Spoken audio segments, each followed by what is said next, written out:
Hello नमस्कार दोस्तों, Sindhuja classes में आप सभी का स्वागत है। हम लोग कारक पढ़ चुके हैं। अगला टॉपिक हम लोग पढ़ने जा रहे हैं विराम चिन्ह।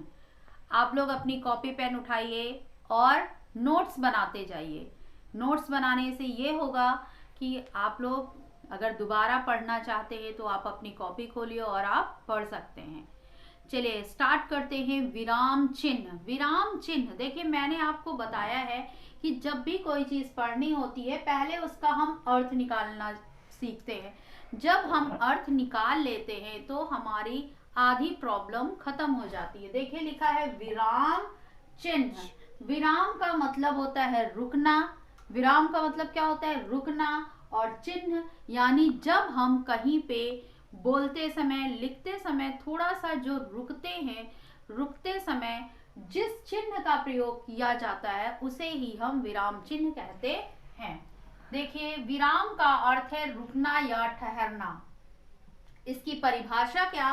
परिभाषा हमारी क्या कहती है? भावों और विचारों को स्पष्ट करने के लिए जिन चिन्हों का प्रयोग वाक्य के बीच या अंत में किया जाता है, वाक्य के बीच या अंत में हम विराम चिन्ह कहीं भी यूज कर सकते हैं, बीच में भी और अंत में किया जाता है, उन्हें विराम चिन्ह कहते हैं। यदि विराम चिन्ह का प्रयोग ना किया जाए तो अर्थ का अनर्थ हो जाता है।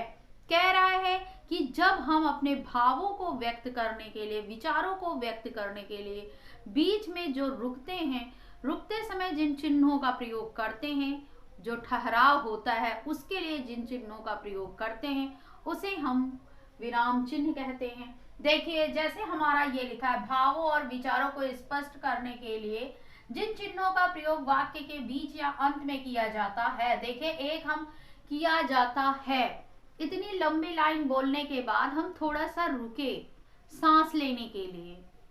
रुके तो हमने क्या किया? यहाँ पे क्या किया? एक चिन्ह लगा दिया, तो इसे ही हम कहेंगे विराम चिन्ह। उन्हें विराम चिन्ह कहते हैं। फिर रुके हम, फिर हमने एक लाइन खींच दी, ये क्या हो गया? ये भी हमारा एक विराम चिन्ह है। देखिए यहाँ पे भी एक विराम चिन्ह है, यहाँ भी है और यहाँ भी है, यहाँ पर है, यहाँ पर है। ये सारे हमारे क्या है? विराम चिन्ह हैं। अच्छा, क्या कह रहा है? विराम चिन्ह क्या हमारा कहता है कि अगर हम इनका प्रयोग ना करें तो कभी कभी अर्थ का अनर्थ हो जाता है। यानी कि देखिए, आप एग्जाम्पल के माध्यम से देखिए, एक ये वाक्य लिखा हुआ है, एक सेंटेंस लिखा हुआ है, रोको मत जाने दो। रोको मत जाने दो, रोको मत जाने दो, ये दो वाक्य लिखे हैं। आपके दिमाग में कुछ भी आ सकता है कि इसमें क्या बात कही जा रही है। अगर हम इसमें यहाँ पे कॉमा लगा दें तो इसका सेंस दूसरा हो जाएगा और यहाँ पे लगा दे तो दूसरा हो जाएगा। जैसे लिखा है रोको मत जाने दो, इसका मतलब हो गया रोको। कोई आपसे ये कह रहा है, कोई आदमी जा रहा है, उसके लिए बारे में कह रहा है कि रोको मत जाने दो, उसे जाने मत दो। लेकिन अगर देखो यहाँ पे अगर कॉमा इसी को लगा दिया गया तो रोको मत जाने दो, यानी कोई जा रहा है तो उसको जाने दो, आप रोकिए मत। तो क्या है? विराम ना किया जाए तो अर्थ का अनर्थ हो जाता है। यानी अगर ना करे तब भी पर और गलत जगह करे तब भी पर अर्थ का अनर्थ हो जाता है। आगे देखते हैं कौन कौन से विराम चिन्ह होते हैं। देखिए श्री कामता प्रसाद के अनुसार विराम चिन्ह 20 होते हैं। देखिए जो हमारे हिंदी के ज्ञाता कामता प्रसाद जी हैं, उनके अनुसार विराम चिन्ह कितने होते हैं? 20 होते हैं। हिंदी में 20 विराम चिन्ह होते हैं। श्री कामता प्रसाद के अनुसार पूर्ण विराम को छोड़कर अन्य विराम चिन्ह अंग्रेजी भाषा से लिए गए हैं। देखिए ये क्या कहते हैं कि पूर्ण विराम एक ऐसा चिन्ह है जो हिंदी में प्रयोग किया जाता है और इंग्लिश में प्रयोग नहीं किया जाता। बाकी सारे चिन्ह इंग्लिश में भी प्रयोग किए जाते हैं, यानी सारे चिन्ह इंग्लिश से लिए गए हैं। किससे लिए गए हैं? इंग्लिश से। ये आपसे प्रश्न पूछा जाता है कि विराम चिन्हों को कहाँ से लिया गया, तो अंग्रेजी भाषा से लिए गए हैं। कहाँ से लिए गए हैं? अंग्रेजी भाषा से लिए गए हैं। अब देखिए हिंदी में कुछ जो प्रमुख विराम चिन्ह है वो यहाँ पे हम आपको लिखाए हैं। देखिए, पूर्ण विराम, नंबर 1 पूर्ण विराम, जो एक ये लाइन खींची होती है डंडे के रूप में, इसको हम पूर्ण विराम कहते हैं। देखिए आप वाक्य में देखिए, हमेशा सबसे ज्यादा इस चिन्ह का प्रयोग किया जाता है। जब भी हम कुछ लिखते हैं पूर्ण विराम का साइन लगाते हैं। ये देखिए, पूर्ण विराम, पूर्ण विराम, पूर्ण विराम, यानी सबसे ज्यादा हिंदी में अगर हमारा प्रयोग होता है तो पूर्ण विराम का निशान प्रयोग करते हैं। पूर्ण विराम के बाद आता है अर्ध विराम। देखिए अर्ध विराम का कैसा साइन होता है, ऐसे ये कॉमा बना होता है ऐसे, और इसके ऊपर एक बिंदी रखी होती, इसे हम क्या बोलते हैं, अर्ध विराम। अर्ध विराम के बाद आता है अल्प विराम। अल्प विराम देखिए अर्ध विराम के जैसा ही होता है, ऐसे बना होता है, केवल इसके ऊपर बिंदी नहीं होती है, इसे हम कहते हैं अल्प विराम। आगे है प्रश्नवाचक चिन्ह। ये जो हमारा ऐसे करके बनता है और एक नीचे बिंदी लगी होती है, इसे हम बोलते हैं प्रश्नवाचक चिन्ह। विस्मयादिबोधक चिन्ह। विस्मयादिबोधक का मतलब एक ये पूर्ण विराम के जैसे डंडा और नीचे एक बिंदी लगी होती है, इसे हम विस्मयादिबोधक चिन्ह कहते हैं। उद्धरण चिन्ह। उद्धरण चिन्ह ये जो हमारे एक इन्वर्टेड कॉमा होते हैं, इंग्लिश में हम लोग इसको इन्वर्टेड कॉमा बोलते हैं, इसी को हिंदी में हम लोग कहते हैं उद्धरण चिन्ह। क्या कहते हैं, उद्धरण चिन्ह। फिर योजक चिन्ह, ये हम जो छोटी सी एक लाइन, दो शब्दों के बीच में एक छोटी सी लाइन खींच देते हैं, तो वो हमारा क्या होता है, योजक चिन्ह होता है। निर्देशक। निर्देशक का मतलब जो हम निर्देश देने के लिए कोई चीज बताते हैं तो एक छोटी सी लाइन खींच देते हैं, उसे हम क्या कहते हैं, निर्देशक चिन्ह कहते हैं। अगला है कोष्ठक। कोष्ठक को हम जैसे कहते हैं इंग्लिश में ब्रैकेट। ये हमारे 3 तरह के होते हैं, जैसे ये हमारा छोटा ब्रैकेट हो गया, ये हमारा मंझला ब्रैकेट हो गया, और ये हमारा बड़ा ब्रैकेट हो गया। ये हमारे क्या है, कोष्ठक हैं। क्या है, कोष्ठक। हंस पद। हंस पद को त्रुटिबोधक साइन भी चिन्ह कहते हैं, यानी जब हम कोई चीज लिख रहे हैं और हम कुछ भूल जाते हैं तो ऐसे करके ऊपर क्या कर देते हैं, लिख देते हैं, इसी को हम क्या कहते हैं, हंस पद कहते हैं। क्या कहते हैं, हंस पद कहते हैं।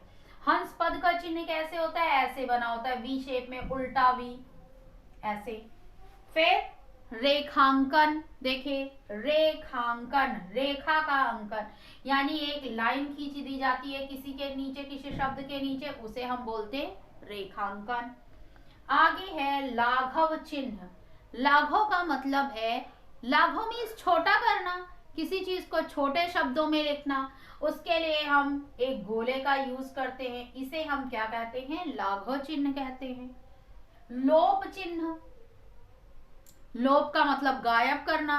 बीच में हम कोई चीज लिख रहे हैं, कोई चीज गायब है, उसको हटाना है, तो हम क्या करते हैं, ऐसे बिंदी बिंदी बिंदी कर देते हैं, इसका मतलब यहाँ पे कोई चीज है, तो उसे हम क्या कहेंगे, लोप चिन्ह।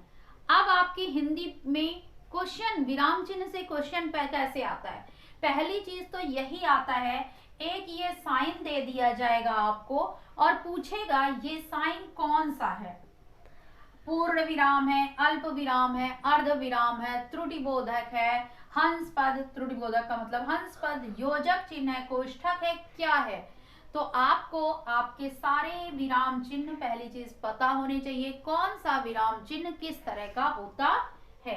एक बार फिर रिवाइज करिए, पूर्ण विराम की एक डंडी होती है, अर्ध विराम में ये कॉमा होता है, ऊपर बिंदी होती है, अल्प विराम हमारा ये कॉमा होता है, प्रश्नवाचक चिन्ह ऐसे बना के नीचे एक बिंदी होती है, विस्मयादिबोधक लाइन और बिंदी, उद्धरण चिन्ह ये हमारा उद्धरण चिन्ह होता है। उद्धरण में भी 2 होते हैं, एक होता है डबल और एक होता है सिंगल, यानी कि दोहरा उद्धरण चिन्ह और एकल उद्धरण चिन्ह ऐसे।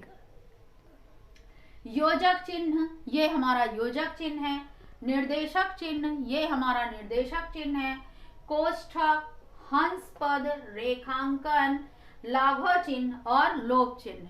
अब हम आगे इसमें कुछ और भी हमारे होते हैं जो प्रमुख नहीं है, यानी कि गौड़ है। गौड़ का मतलब कम महत्वपूर्ण है, वो भी हमारे क्या होते हैं, हमारे योजक, वो क्या होते हैं, विराम चिन्ह होते हैं। चलिए देखते हैं हमारे और कौन से हैं विराम चिन्ह।